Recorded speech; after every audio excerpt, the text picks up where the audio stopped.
नरेंद्र मोदी पहुंचे चीन और सोशल मीडिया हुआ मीम ही मीम। अमेरिका क्या कहता था, क्या हो तुम? कांग्रेस को मिल गया एक मौका जहां पर नरेंद्र मोदी के पुराने भाषण से लेकर उनके जितने भी अंधभक्त हैं उन लोगों के कमेंट्स और जिस तरह से गोदी मीडिया ने लाल आंख दिखाने की कई सारी कवरेज की हैं, उन सब के साथ कंपैरिजन करते हुए सोशल मीडिया में कैसे मीम्स इस वक्त शेयर किए जा रहे हैं और वायरल हो रहे हैं, वो आज मैं आपको बताती हूँ। सबसे पहले तो बॉडी लैंग्वेज की बात हो रही है। यहाँ पर जब शी जिनपिंग से मिलते हैं तो बॉडी लैंग्वेज की इसलिए बात हो रही है क्योंकि यही गोदी मीडिया है जो कि आपको लगातार ये दिखाता रहा कि देखिए नरेंद्र मोदी से 3 साल छोटे शी जिनपिंग कैसे रेलिंग को पकड़ के विमान से नीचे उतरते हैं, लेकिन उनसे 3 साल बड़े नरेंद्र मोदी को ऐसी किसी रेलिंग की भी सहारे की जरूरत नहीं पड़ती। अमेरिका का दलाल। जब इस तरह की कवरेज और ये सारे एजेंडा आपके होने लगेंगे, बजाय इसके कि हमको क्या मिल रहा है रिटर्न में, कैसे हमारे रिश्ते हैं, डिप्लोमेसी कैसी है, उससे क्या फायदा होगा देश का, तो उसके बाद इसी तरह के कंपैरिजन होने लगेंगे कि फिर आप देख लीजिए बॉडी लैंग्वेज कैसी है। दोनों की बॉडी लैंग्वेज में जहां शी जिनपिंग एकदम तने हुए खड़े हुए हैं, वहीं पर नरेंद्र मोदी अति उत्साह में दिखाई दे रहे हैं। जहां शी जिनपिंग ज्यादा ताकतवर जैसी बॉडी लैंग्वेज उनके सामने दिखा रहे हैं और नरेंद्र मोदी बिल्कुल जिसे कहते हैं कि औ में किसी शख्स के वैसे दिखाई दे रहे हैं। मोहित चौहान जो लिखते हैं, look at his body language bro, completely surrendered. क्या सरेंडर्ड नजर आ रहे हैं? कमेंट बॉक्स में अपना जवाब दीजिएगा। वहीं अशोक कुमार पांडे भी बॉडी लैंग्वेज का जिक्र करते हुए लिखते हैं, कोई बॉडी लैंग्वेज एक्सपर्ट बताएगा इस हाव भाव का मतलब क्या है? चीन के राष्ट्रपति का चेहरा भावहीन है, मोदी जी मुस्कुराने की अतिरिक्त कोशिश कर रहे हैं। चीन के राष्ट्रपति हाथ मिलाकर सामने देख रहे हैं, मोदी जी बार बार हाथ हिलाने और जिनपिंग की तरफ देखने की कोशिश कर रहे हैं। जिनपिंग एकदम सीधे खड़े हैं, मोदी जी थोड़ा झुकते हैं। कई तो एकदम एंगल ऑफ हिज स्पाइन भी इसमें मीम्स के जरिए दिखाने की कोशिश कर रहे हैं। साथ ही एक और मीम जो शेयर हो रहा है उसमें फोटो लगाई है डोनाल्ड ट्रंप की, जिस पर लिखा हुआ है ओल्ड पापा, और न्यू पापा में लगा रखी है शी जिनपिंग की तस्वीर कि अपने पापा को ही बदल लिया, चेंज इन अनभक्स पापा। तो अंधभक्तों के पापा किस तरह से बदल गए हैं अचानक से 4 दिन के अंदर, वो ये तस्वीर मीम के रूप में शेयर हो रही है। वहीं पत्रकार रोहिणी सिंह लिखती हैं, अब प्रधानमंत्री एक बार पाकिस्तान भी हो आए और नोएडा मीडिया पर हम भारत पाक की दोस्ती से घबराया अमेरिका जैसी हेडलाइन भी देख लें तो एक सर्कल कंप्लीट हो। विनी कोहली लिखती हैं, गरम सिंदूर ठंडा पड़ गया, सर पर टैरिफ का डंडा पड़ गया। तो सर पर टैरिफ का डंडा पड़ गया से कहने का मतलब क्या है? क्या चीन को नहीं पता होगा कि जिसको अभी तक लाल आंखें दिखा रहे थे, जिसके साथ अभी ऑपरेशन सिंदूर के दौरान ये बात बहुत क्लैरिफाई करते हुए हमारे आर्मी ने भी ये बात कही और हम सब जानते हैं कि किस तरह से पाकिस्तान का सिर्फ सपोर्ट ही नहीं किया चीन ने, बल्कि पूरी लाइव अपडेट से लेकर हर तरह का समर्थन, हर तरह की हेल्प चीन करता रहा पाकिस्तान की। गलवान में जो हुआ, उनके शहीदों की तस्वीरें भी शेयर करते हुए सवाल पूछे जा रहे हैं कि बहुत लाल आंख दिखाने की जो बात हो रही थी, वो लाल आंख आज कहाँ गई? एक के बाद एक धड़ाधड़ जब कांग्रेस ने इस पर ट्वीट करने शुरू किए, उसमें उन्होंने एक और ट्वीट किया कि गलवान घाटी में चीन से झड़प में हमारे 20 जांबाज सैनिक शहीद हुए थे। उन शहीदों के नाम कर्नल संतोष बाबू, नायब सूबेदार नुदुराम सोरेन, नायब सूबेदार मनदीप सिंह, सूबेदार सतनाम सिंह, हवलदार के पलानी, हवलदार सुनील कुमार, हवलदार विपुल रॉय, लांस नायक दीपक सिंह, सिपाही राजेश औरंग, सिपाही कुंदन कुमार, सिपाही गणेश राम, सिपाही चंद्रकांत प्रधान, सिपाही अंकुश, सिपाही गुरबिंदर, सिपाही गुरतेज सिंह, सिपाही चंदन कुमार, सिपाही कुंदन कुमार, सिपाही अमन कुमार, सिपाही जय किशोर सिंह, सिपाही गणेश हंसदा। और आगे लिखते हैं कि चीन ने गलवान घाटी में हमारे 20 जांबाज सैनिकों की जान ले ली। ऑपरेशन सिंदूर के वक्त चीन खुलकर पाकिस्तान का साथ दे रहा था। चीन ने पाकिस्तान को लाइव अपडेट दिए। चीन की इन नापाक हरकतों पर नरेंद्र मोदी ने सख्त कदम उठाया। मुस्कुराते हुए चीन के राष्ट्रपति से हाथ मिलाया।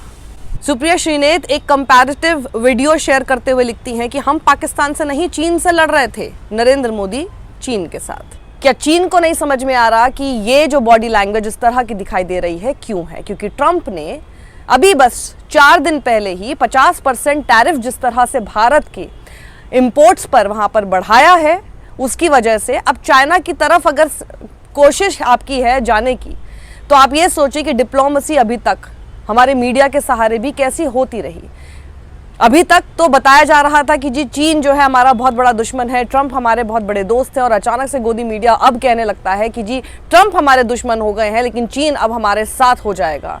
अचानक से इस तरह की बातें कभी भी इधर से उधर आप पलटी मार लेंगे तो आपको लगता है कि वहां से देखा नहीं जाएगा। जनता को आप मूर्ख समझना बंद कर दीजिए। नरेंद्र मोदी कोशिश कर रहे हैं बायलैटरल टाइज चीन के साथ बढ़ाने की, बेहतर करने की, जो बात बिल्कुल सही है, होना भी चाहिए। लेकिन फिर जिस तरह के यहाँ पर डोमेस्टिक पॉलिटिक्स होती है चीन के नाम पर, याद ही है हम लोगों को क्या टिकटॉक बैन कर दिया था, क्या क्या तो नहीं कर दिया था।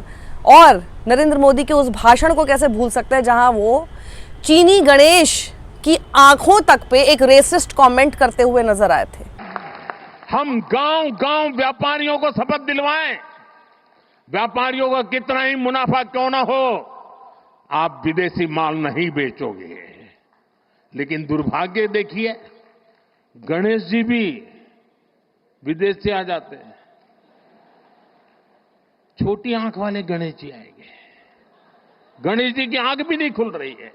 वहीं चीन के साथ बहुत पुराना नाता है, याराना है के नाम पर जिस तरह के और उनके पुराने वीडियोस वायरल हो रहे हैं, उसमें लोग ये सवाल कर रहे हैं और ये बात कह रहे हैं कि नरेंद्र मोदी पीएम को कोई भी इनसे बेहतर एक्सपोज नहीं करता जैसा कि नरेंद्र मोदी सीएम करते हैं। तो क्या कहा था उन्होंने मुख्यमंत्री रहते हुए, जरा देखिए। चाइना के साथ उनकी इन जो हरकतों के खिलाफ आवाज उठानी चाहिए थी, लाल आंख कर करके चाइना को समझाना चाहिए था। उसके बजाय कहते क्या है, ये प्रोटोकॉल है। मैं देश के नौजवानों को पूछता हूं, जो मेरे देश के जवानों के सर काट लें, क्या उनके साथ प्रोटोकॉल होता है? क्या मेरे देश के जवानों के सर काट ले, उनका प्रोटोकॉल होता है? क्या ये हिंदुस्तान की जनता को उसकी पीड़ा पर, उसके गांव पर नमक छिड़कने का काम है कि नहीं है? एक चेहरे पर कई चेहरे लगा लेते हैं लोग। तो जब बड़ी बड़ी बातें आप अपनी डोमेस्टिक पॉलिटिक्स में करते हैं, जब डिप्लोमेसी आपसे हैंडल नहीं हो पाती है, जब रिश्ते आपके सबके साथ खराब होते चले जाते हैं, जब जिसको आप अपना बेस्ट फ्रेंड मान रहे थे, जिनके नाम से आपके अंधभक्त बैठकर हवन कर रहे थे, उनकी तरफ से जब 50% टैरिफ बढ़ाकर देश में, हमारे देश में इतना नुकसान करने की कोशिश होती है, तो आप एकदम से चीन की तरफ भागते हैं। लेकिन क्या वो चीन रिलायबल है? अगर रिलायबल है तो फिर आप ही ने जो पिछली बार और पिछले जितने स्टेटमेंट्स अभी तक दिए हैं और जिस तरह की हरकतें की हैं और जिस तरह की डिप्लोमेसी की है, फिर या तो उसको ना माना जाए, और अगर उसको माना जाए तो फिर ये कैसे मान ले कि चीन अब हमारा दोस्त हो जाएगा। हिपोक्रेसी की भी सीमा होती है। हमने तो चीनी एजेंट जैसे शब्द भी कितने सुने हैं। आपने राहुल गांधी से लेकर तमाम आपसे सवाल पूछने वालों को हमेशा चीनी एजेंट बताना शुरू किया। संसद में पत्रकारों के नाम लेकर आपके अपने सांसद उन्हें चीनी एजेंट बताने पर तुले हुए।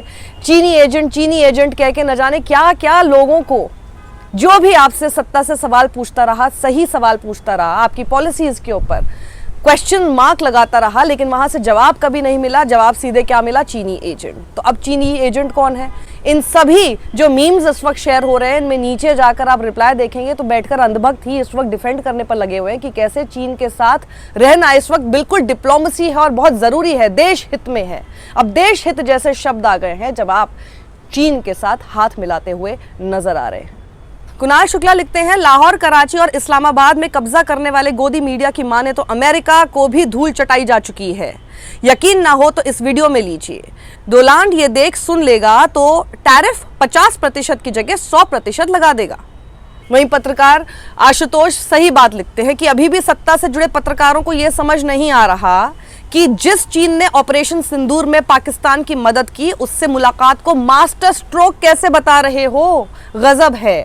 लेकिन ये लोग लगे हुए हैं किस तरह से इस मीटिंग को आपके सामने मास्टर स्ट्रोक ऐसे बताने को लेकर, जैसे आप लोगों की तो आंखें भी बंद हैं, आप लोगों के तो दिमाग एकदम शट हैं, आप लोगों को कुछ दिखाई नहीं देता, कोई सूझबूझ नहीं है, पढ़ते लिखते भी नहीं हैं, और इसीलिए आपको लगातार अपने किसी भी नैरेटिव से बेवकूफ बनाया जाता रहेगा। साबित कर दीजिए, कमेंट बॉक्स में अपनी राय जरूर दीजिए, और इस वीडियो को ज्यादा लोगों के साथ शेयर करते हुए ये साबित कर दीजिए कि आप अब इस तरह की नैरेटिव बिल्डिंग में, जहां पर जो ये चाहेंगे वो आप मान ले, नहीं फंसने वाले। सत्यमेव जयते।